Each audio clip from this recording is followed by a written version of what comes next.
राजा काल आ जाए, परमेश्वर उन्हें अपने हाथों में अपने पैरों में छुपा के रखे। मैं रियल बता रहा हूँ आपको, क्योंकि कुछ बातें तुरंत हो जाती हैं, कुछ परमेश्वर समय पे करता है। तो इसलिए लोग सच्चे खुदा के दासों को स्किप छोड़ देते हैं, छोड़ दो ऐसे चर्च को। क्यों? मिलावटी जमाना आ गया, सबको देसी की आजकल पता नहीं है। जो परमेश्वर का दास सत्य है, सत्य का प्रचार कर रहा है, सत्य में बढ़ा रहा है, वो उसमें भी असत्य खोज लेते हैं, यानी कमी निकाल देते हैं। मैं आपको बता रहा हूं, आपको यहां से जाना है, आप जाओ। सोने का क्या दाऊद कहता, तेरा वचन मेरे लिए क्या किससे? सोने और बोलो, मैं बोल रहा हूं बताओ, ये वर्ड मेरे हैं या प्रभु का पवित्र आत्मा कहता है? वचन किसका है? परमेश्वर। ये तेरा वचन मेरे लिए क्या है? सोने और चांदी से भी कीमती है। यानी अब हम उन्हें सोना दे रहे हैं, वो मांग क्या रहे हैं, फिर भी उन्हें हमें मांगने के लिए नहीं, बल्कि जो आज संसार में दुखी है, परेशान है, उसके लिए बुलाया। तो मैं आपको बताना चाहता हूं, अगर आपको लगता है मैं ऐसा ही हूं, ऐसा ही रहूंगा, क्योंकि मुझे मेरी माँ ने नहीं बनाया, मेरे प्रभु ने मुझे तैयार कराया। ऐसा जो माँ के गर्भ से पैदा था सत्य, वो उस दिन मर गया था जिस दिन मैंने जल और आत्मा से जन्म लिया। मुझे रेडी किया प्रभु ने, कहाँ स्टिक रहना, कहाँ सॉफ्ट रहना, कहाँ बोलना, कहाँ नहीं बोलना। अगर आपको लगता है संडे में बुला रहा हूँ, चाहे गुस्से में बुला रहा हूँ, चाहे मैं आपको डांट के मार के, अगर आपको लगता है ये मेरी इंसल्ट है, तो ऐसे चर्च में चले जाइए जो सिवाय सिर्फ आपको नरक का रास्ता दिखा सकते हैं। क्योंकि जहां परमेश्वर नहीं है, वो मेरे लिए चर्च उस जगह। अगर आपको लगता है नहीं ये रियल है प्रभु का दास, ये सच्चा है परमेश्वर का जन, ये हमें डांट रहा है हमारे फायदे के लिए, संडे हमें बुला रहा है ताकि हम आने वाली विपत्तियों को फेस ना करें, आने वाली प्रॉब्लम में ना फंस जाएं। क्योंकि मैं आपको बता रहा हूं, ये समय ज्यादा मोटे नोट कमाने का नहीं है, बल्कि प्रभु में स्ट्रांग होने का समय है। क्योंकि विपत्ति कभी भी आ सकती है, परेशानी मुंह बता के नहीं आएगी कभी भी। आपको अगर सिर्फ 10 दिन सिर्फ न्यूज देख लो आप लगातार, आपके भेजा फ्राई हो जाएगा, आपका माइंड भारी हो जाएगा। दुनिया में चल क्या रहा है, दुनिया छोड़ो, इंडिया में क्या चल रहा है। किसी की बेटी जा तो रही है लेकिन वापिस नहीं, किसी का बेटा जा तो रहा है वापिस, किसी की, और आप सोचोगे लड़कियों के साथ, बुढ़ियाओं के साथ भी बलात्कार हो रहे हैं संगति में। क्यों मैं ये बात क्यों कह रहा हूं? कलीसिया देख लिया वहां पे 15 मिनट, हमारे लोगों में सबसे बड़ी कमी है और एक घटिया, सब में कह रहा हूँ, पीछे दरवाजा खोलता ही लगे रहते हो। मैं बोल रहा हूँ, पवित्र आत्मा कुछ बोल रहा है, ध्यान नहीं। क्यों? क्योंकि आपको वचन पता है, क्योंकि अंधकार अपना काम कर रहा है। क्यों? क्योंकि हमें संगति की जरूरत है, हमें संगति की जरूरत है परमेश्वर के दास से डांट खाने के लिए, ऐसा ही ना? बोलो, मुंह खोलो, है ना? हमें संगति की जरूरत है। परमेश्वर का दास हमें ताने मारता है, लोग कहते हैं ताना, दिस इज नॉट ताना। इसको आप ताने कह रहे हो, जैसे इंसल्ट कह रहे हो, उसे बाइबल की खरी शिक्षा कहते हैं। मेरे हिसाब से आज के समय में यीशु मसीह होते ना, तो जो 12 चेले रह भी गए ना उनके पास, वो 12 भी नहीं होते। यीशु क्या कर रहा है? हमें ताने मार रहा है। क्यों? वो हमें सिखा रहा है प्रभु में कैसे बढ़ना है। अब आप में से किसी को अभी तक मैंने गुस्से में कहा है शैतान? बल्कि मैं मना करता हूं, अपने बच्चों को भी नहीं बोलना है। बोला है किसी को? बोलो, मुझसे बोलो। नहीं। बोला है? नहीं। यीशु ने अपने एक चेले को गलती को पता है क्या बोला? पता है, शैतान दूर हट, तू मेरे ठोकर का कारण है। मेरे लिए भी वो व्यक्ति ठोकर का कारण है जो संडे नहीं दे पा रहा। मैं प्रभु का दास हूं, तो आप मुझे गलत जो बोल रहे हो ना, यहाँ से 100 के 100 बंदे गए और 100 के 100 बंदों ने मुझे ही गलत बोला है कि पास्टर क्या है, गलत है, हम छोड़ दिया। आप बताइए, 100 के 100 किसी ने ये नहीं बोला कि हमारी।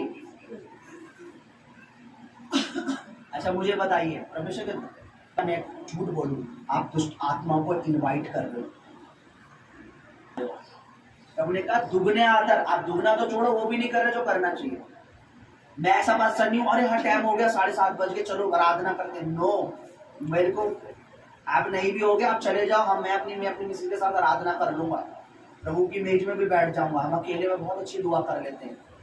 पर अगर आपका यहाँ आना है और आपको प्रभु में मजबूत बनना है तो आप यहाँ आना, और आपको नहीं बनना मजबूत मत आइए। आप में से कितने, अब देखिए अजय ने क्या किया, भी हो गलत नहीं किया अजय ने, आपकी मम्मी को नहीं आ रहा है, सही किया अजय ने। क्या हुआ उनके साथ, क्या हुआ, प्रभु अलग हो गया, प्रभु अलग हो गया है, किसने नहीं, किसने बोला, बाइबल ऐसे नहीं पढ़ते, ऐसे पढ़ते सीधे। उस रिश्ते को जोड़ने के लिए कितने टाइम से परमेश्वर ने पता योजना बनाई, उस योजना को आज से 2023 साल पहले सलीब पर अपनी जान देकर प्रभु ने फिर उस रिश्ते को जोड़ा है। अलग पाप करोगे आप परमेश्वर से अलग, घमंड मत करना कि प्रभु मेरे साथ खड़ा है, हम पनप जाएंगे। मैं रियल बता रहा हूं, प्रभु के पवित्र आत्मा पर बोलने के बाद अगर आप पनप जाओ तो आप, मैं भी यही हूं, आप भी यही हूं। पनपने के लिए ये चाहिए हमें, ये है हमारे लिए, ये है हमारे लिए। मैं छोटे बड़े में फर्क नहीं समझता, मैं फर्क नहीं समझता कि बूढ़ा जवान है, मेरे लिए आप सब सिर्फ प्रभु की भेड़ हो। मैंने प्रभु से पूछा, प्रभु मुझे पता, रोया 1 साल 2 साल 3 साल, मेरी पत्नी का 6 साल 6.5 साल, क्यों रोते हो? मैंने बोला मुझे पता प्रभु, मुझे पता, मैं क्या करूँ, मुझे पता प्रभु। अच्छा आराधना अच्छी करते हो, क्या प्रभु, वर्शिपर करूँ, वर्शिपर करूँ, ये करूँ वो करूँ, ठीक है। एक दिन प्रभु की आवाज आई, प्रभु ने बोला मेरी भेड़ों को चरा, मेरी मेमनों की रखवाली कर, मेरे मेमनों को चरा, मेरी भेड़ों की। और रियल बता रहा हूं मैं ये बात, अपनी तरफ से नहीं बोल रहा। और भेड़ों की रखवाली कैसे होगी बताइए, बोलो, चलो एक बोल और बोलो कोई। अच्छा प्रभु की संगति और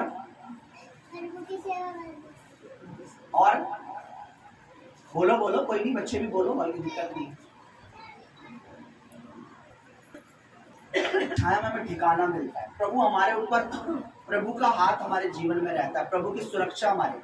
परमेश्वर का दास आपको चिताता है, आपको पता ये वचन आपको जगाता है, आप शैतान के सामने चौकन्ने रहते हो। आप मुझे बताइए, अगर आपको पता है 84 कांड किसने को पता है, 84 का दंगा जब इंदिरा गांधी मरी थी, आपको पता, मेरी मम्मी बताती थी कि और जगह सरदारों को मार रहे थे, जला रहे थे, ये कर रहे थे, हमारी गली में घुस नहीं पाते थे कोई, क्योंकि तुम्हारे पापा और कुछ जवान लोग कुछ तुम्हारे पापा के साथ तलवारें लेकर, आग लेकर खड़े रहते थे, चौकन्ने रहते थे, सेफ्टी करते थे, इसलिए यहाँ कहीं दंगा नहीं हुआ। और जगह बहुत कुछ हुआ, आपकी सेफ्टी हम बता रहे हैं। परमेश्वर की शैतान तुम्हें ना गिरा, इसलिए तुम्हें वचन दे रहे हैं, तुम्हें चढ़ा रहे हैं ताकि तुम बचे रहो और तुम चढ़ाई को नकार लो।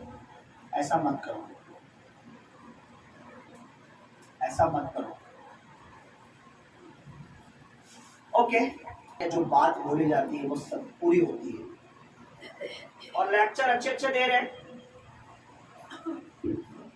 हो सकता है हो जाए, हो सकता है बताता है इसको ऐसे कर, बोले इसको ऐसे कर, इसको ऐसे कर, इसको ऐसे कर, क्योंकि वो बॉडी का जानता शेप कैसे बनेगा। जब आत्मा का ग्रोथ करना होता है तो परमेश्वर का दास कहता है ऐसे चल, ऐसे मान, इधर आ, ये कर, तब आत्मा का ग्रोथ होता है। आदम को माफ कर देता, अगर हवा ने फल खाया, आदम कहता मैं नहीं खाऊंगा क्योंकि ये मेरे परमेश्वर ने मना, लेकिन उसने खाया। ऐसा सेम वो भी व्यक्ति है, अगर कोई चर्च में या चर्च के बाहर पास्टर को आपके गलत बोल रहा है और आप उसका आदर कर रहे हो, इसका मतलब जो पाप उसने किया है उसमें आप भी सहभागी हो। ये छोटा सा मैंने लिखा जानबूझ के, और ऐसा होगा आगे से। हाँ, पहले महीने को तो होगा कि प्रभु बोल लिखना पड़ेगा, क्योंकि महीना का पहला जो संडे होता है प्रभु भोज का होता है। और जब भी कभी बीच में थर्सडे को पवित्र आत्मा अगुवाई करेगा या शुक्रवार को पवित्र आत्मा कभी भी तो छोटे अक्षरों में लिख दूंगा विथ अनॉइंटिंग ऑयल या प्रभु भोज के साथ। तो जिन्होंने पढ़ा प्रभु आपको और बारीक नजर दे ताकि आप दूर से पढ़े, है ना। और जिन्होंने नहीं पढ़ा वो अपने हाथ उठाइए।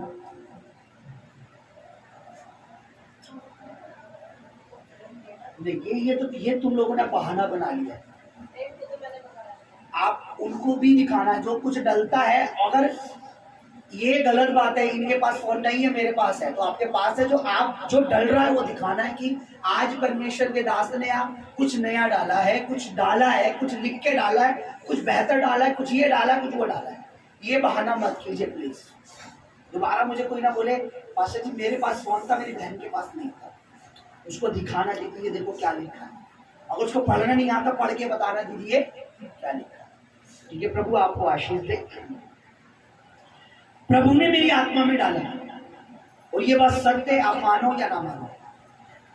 परमेश्वर की आत्मा ने मेरे दिल में, मेरे हृदय में, मेरे मन में डाला कि आज महीने का पहला थर्सडे हम प्रभु की हजूरी में और परमेश्वर के बदन और उसके लहू से शुरू करें। ये प्रभु की ओर से है। जो प्रभु की मेज आज लगेगी वो संडे को नहीं होगी, जो संडे को होगी वो आज नहीं। समझ रहे मेरी बात? समझ रहे?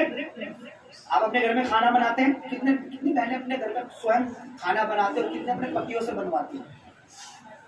सब बनाते हैं ना, खाना बनाते हैं ना। एक ही सब्जी अगर आप हर बार बनाते हैं, हर बार टेस्ट सेम होता है? बोलो, सुनाई आ रही है? थोड़ा छुपो मत, ऊपर देखो मेरी तरफ। मानता हूँ मैं आप लोगों से बहुत सुंदर पर देखो मुझे। बंद करो जिसमें। कितने लोग खाना बनाते हैं? हर बार अगर आप आलू गोभी बनाते क्या सेम होता है? नहीं। जब भी कभी आप प्रभु की मेज में आओ तो याद रखना, आज जो मेज लगी है ये पिछले महीने वाला नहीं है। आज जो मिलेगा वो कुछ अलग होगा जब आप उसका बदन लोगे, जब उसका लहू। अब जो 5 तारीख का संडे आ रहा है उस दिन अगर प्रभु की मेज लगेगी, अगर प्रभु पवित्र आत्मा मुझ में डाले और मेरे मन में आएगा, कहेगा खुदा, तो मैं प्रभु की मेज लगेगी। तो जो संडे को होगा वो आज नहीं है। तो ये कोई अपनी बुद्धि ये ना चलाए कि हमें वीरवार को मिल तो गया था, संडे को नहीं मिलेगा। कोई समझ मेरी बात?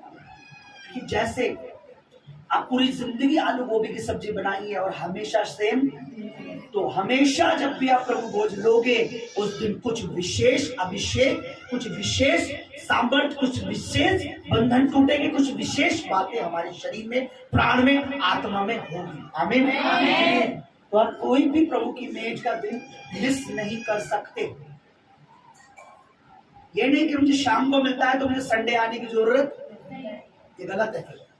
ये तो प्रभु देख रहा है। फिर संडे आप नहीं आ पा रहे, वो एक मजबूरी, और आप प्रार्थना कर रहे हो उसके लिए, ये अच्छा है। क्या प्रार्थना कर रहे हो? प्रभु मुझे संडे जाना है, तेरी हजूरी में जाना है, मैं मिस नहीं करना चाहता कोई भी तेरा, खास करके स्पेशली। आपको पता है संडे जो डे है ये दुनिया की सृष्टि का पहला दिन है। ये तो को पता है, संडे जो है वो दुनिया की सृष्टि का पहला दिन है।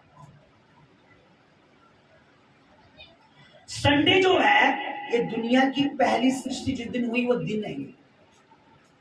और ये इंपॉर्टेंट क्यों है? संडे जो है ये आपको याद दिलाए, हमेशा याद रखना, रिमेंबर, याद रखना कि जब भी रविवार आए, याद रखना संडे के दिन, रविवार के दिन, तीसरे दिन यीशु मसीह जीव था। और ये दिन जो है शैतान को लज्जित करने वाला दिन है। अगर वो देखिए यीशु मसीह आए, अपनी जान दी, कोड़े खाए, मार खाई, उसके बाद वो मारे गए।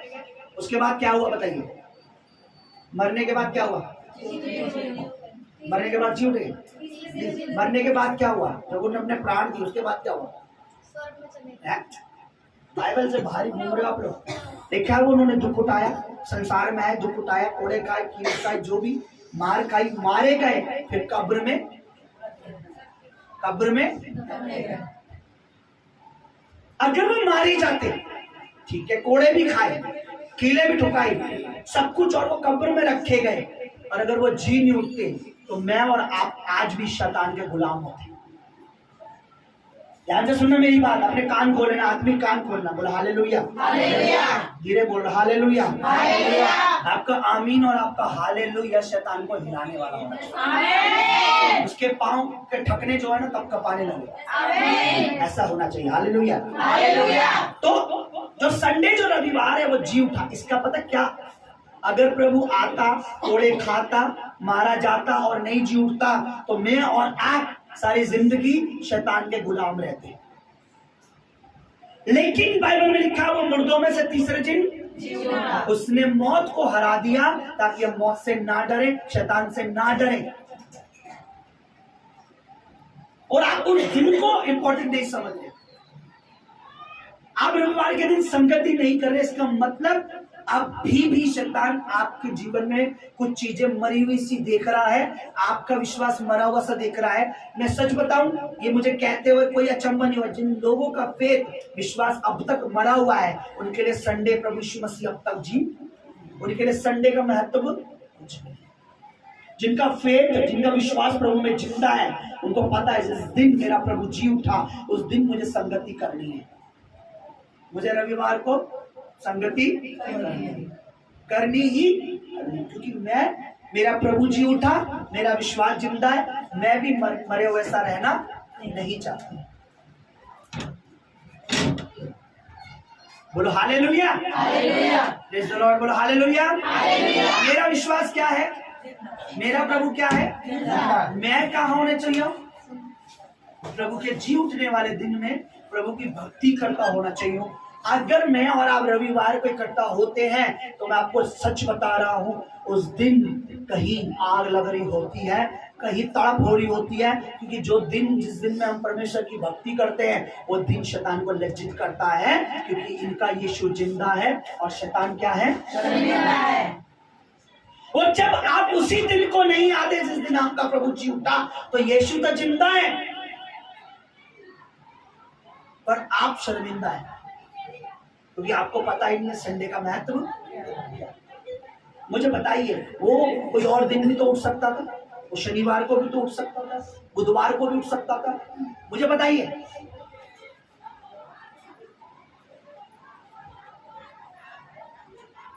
इसको अगर आपको रविवार का, संडे का बताया क्यों उठा के, तो बहुत लंबा टॉपिक हो जाएगा। बहरहाल प्रभु का धन्यवाद हो। सही बोलो हालेलुया।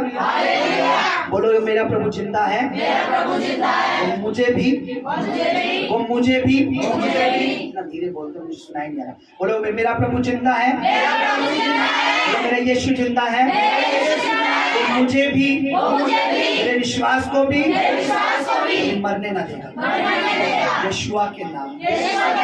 आमीन। कितने लोग प्रभु का वचन सुनना चाहते हैं? ऑमलेट बनाएंगे, मजे से खाएंगे, माँ ने, बहनों ने, सबने मजे से बैठ के खाया। फिर उसका बेटा फिर एक दिन एक आम के बागीचे से आम तोड़ाया, माली आया, सब आया। माँ देख मैं आम लाया हूँ। बेटा बहुत अच्छी बात, बहुत अच्छी बात। चोरी करके लाया था वो आम, चोरी करके लाया था आंटी। माँ ने कुछ नहीं बोला। माँ ने, भाइयों ने, बहनों ने, सब ने पक्ष लिया और सबने वाह वाह सब मिल के खा लिया। उसकी चोरी की आदत बढ़ गई और एक दिन इतना बड़ा डकैत बन गया जिसको लोग 30 मार खां के नाम से जानते हैं। और मात्र सिर्फ 16-17 साल की उम्र में कितने कत्ल कर दिए, चोरी कर दी, और सरकार ने उसे पकड़ा और फांसी की। उन दिनों फांसी की सजा होती थी, और ये बात सच है, ये रियल स्टोरी है, कोई मैं अपनी तरफ से बनावटी कहानी बता नहीं रहा हूँ। और जब उसको फांसी वाला दिन आया, उससे पूछा तेरी अंतिम इच्छा क्या है? उस 16 साल के लड़के ने बोला कि मैं आखिरी बार अपनी माँ से मिलना चाहता हूँ। लोगों का मन ऐसा हो गया कि वाकई में शायद इसका मन पिघल गया, ये है वो है। और जेलर ने बोला ठीक है, आपकी माँ को हम अंदर बुला रहे हैं। जब अंदर बुलाया तो उसने सबके सामने अपनी माँ के गाल पर जोर से चाटा खींच कर मार दिया और सब दंग रह गए। और सब बोलने लगे ये कैसा बच्चा है, ये फांसी के लायक ही है, ये बड़ा बेकार है, बड़ा उसने बोला माँ अगर यही थप्पड़, यही चांटा मेरी पहली चोरी पर तू मुझे मारती तो आज 16 साल की उम्र में मैं फांसी ना चढ़ता। फांसी पे नहीं मर रहा होता, अच्छी जिंदगी जीता। आप सपोर्ट कीजिए, दो खुदा के दासों को गाली, वेरी गुड भाई, अच्छा किया बेटे, दो परमेश्वर के नबियों को बातें, वेरी गुड बेटा, शाबाश। एक दिन ऐसा आएगा जब नरक की आग में वो व्यक्ति जल रहा होगा, तो वो ये कह रहा होगा तुमने मेरी गलती पर मुझे दो चांटे लगा दिए होते तो आज मैं यहाँ नरक में ना हो। घर के छोटों को छोटे बनने की ट्रेनिंग दो, घर के बड़े बड़े रहे तो ज्यादा ब्लेस हो गया आप लोग। ये परमेश्वर के दास का पैटर्न है कि पति तेरा सर और मैं पति का सर। आज क्या हो रहा, बाप माँ बाप चुप होते हैं, बेटे बाप बन जाते हैं। अबे चुप, मैं नहीं जा रहा, बेटा भवन में चल। बेटा कहता, बाप भी कहता चलो यार बड़े हो गए, नहीं क्या, नो, अगर वो 80 साल का भी हो गया वो भी तुम्हारा बेटा ही रहने वाला, तुम्हारा बाप बनने वाला। अगर तुमने उसे अपना बाप समझ लिया है तो उसे मारना नहीं, डांटना नहीं किसी भी गलती पे, चाहे वो भवन में आ रहा है नहीं आ रहा है, चाहे वो कुछ कर रहा है नहीं कर रहा है। अगर आपको पता है ये मेरा बेटा है, मुझसे छोटा है, तो चाहे वो 2 बच्चों का बाप भी है, 10 बच्चों का बाप भी है, आज भी उसको वैसे ही डांट लगाना गलती पे जैसे तुम बचपन में लाया करते हो। क्योंकि हमारा स्वर्गीय बाप मुझे और मेरी पत्नी को आज भी डांटता है। अपनी आंखें बंद कीजिए।